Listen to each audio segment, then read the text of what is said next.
Menjelang saatnya Tuhan hendak menaikkan Elia ke sorga dalam angin badai, Elia dan Elisa sedang berjalan dari Gilgal. Berkatalah Elia kepada Elisa, "Baiklah, tinggal di sini, sebab Tuhan menyuruh aku ke Betel." Tetapi Elisa menjawab, "Demi Tuhan yang hidup, dan demi hidupmu sendiri, sesungguhnya aku tidak akan meninggalkan engkau." Lalu pergilah mereka ke Betel.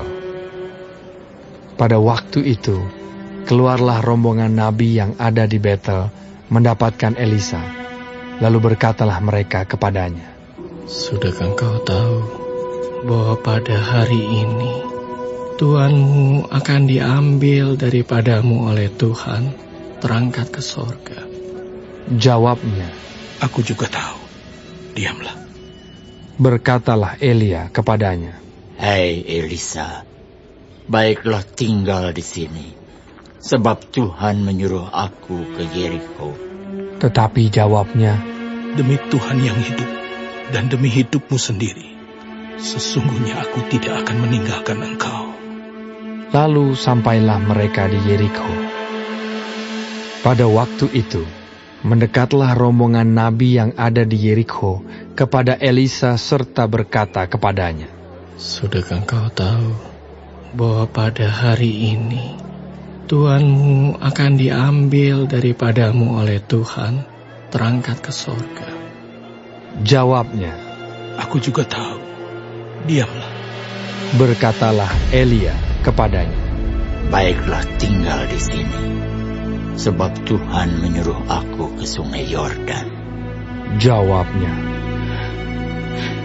"Demi Tuhan yang hidup, dan demi hidupmu sendiri, sesungguhnya aku tidak akan meninggalkan engkau." Lalu berjalanlah keduanya. 50 orang dari rombongan nabi itu ikut berjalan, tetapi mereka berdiri memandang dari jauh ketika keduanya berdiri di tepi sungai Yordan. Lalu Elia mengambil jubahnya, digulungnya, dipukulkannya ke atas air itu. Maka terbagilah air itu ke sebelah sini dan ke sebelah sana, sehingga menyeberanglah keduanya dengan berjalan di tanah yang kering.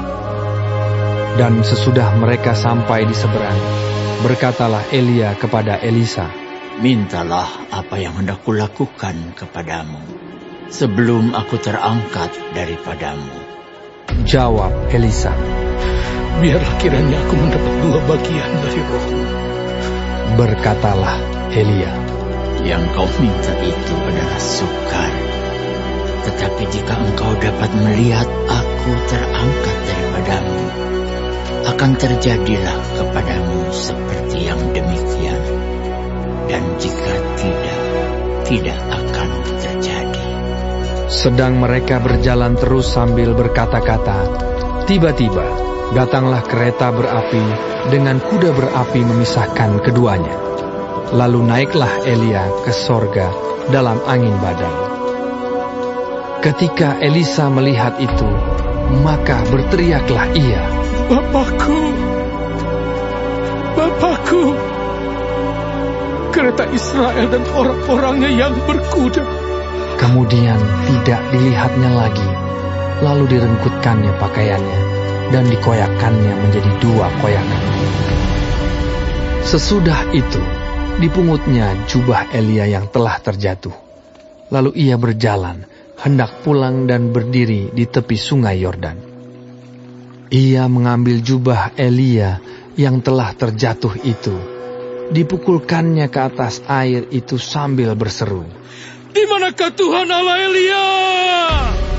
Ia memukul air itu, lalu terbagi ke sebelah sini dan ke sebelah sana, maka menyeberanglah Elisa. Ketika rombongan nabi yang dari Yeriko itu melihat dia dari jauh, mereka berkata, "Roh Elia telah hingga pada Elisa." Mereka datang menemui dia, lalu sujudlah mereka kepadanya sampai ke tanah. Mereka berkata, "Coba lihat, di antara hamba-hambamu ini ada 50 orang laki-laki, orang-orang tangkas. biar mereka itu pergi mencari Tuhanmu. Jangan-jangan ia diangkat oleh roh Tuhan dan dilemparkannya ke atas salah satu gunung atau ke dalam salah satu lembah. Elisa menjawab, Janganlah suruh pergi. tetapi ketika mereka mendesak-desak dia sampai memalukan, maka berkatalah ia, Suruhlah pergi. mereka menyuruh 50 orang. Orang-orang ini mencari 3 hari lamanya, tetapi tidak bertemu dengan Elia.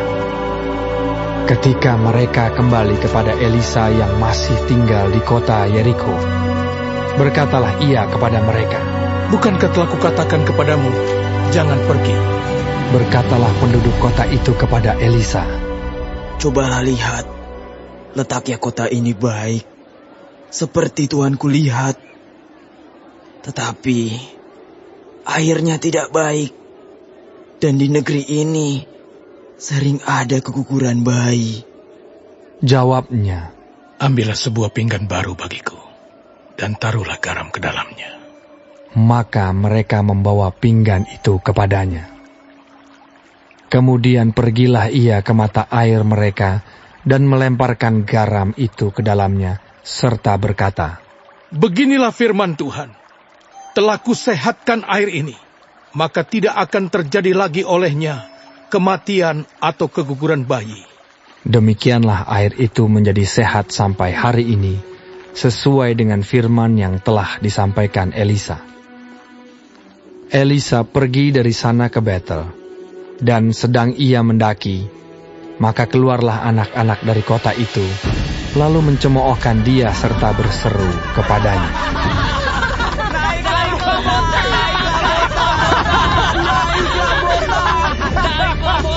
Lalu berpalinglah ia ke belakang, dan ketika ia melihat mereka, dikutuknyalah mereka demi nama Tuhan. Maka keluarlah 2 ekor beruang dari hutan, lalu mencabik-cabik dari mereka 42 orang anak. Dari sana pergilah ia ke Gunung Karmel, dan dari sana pula kembalilah ia ke Samaria.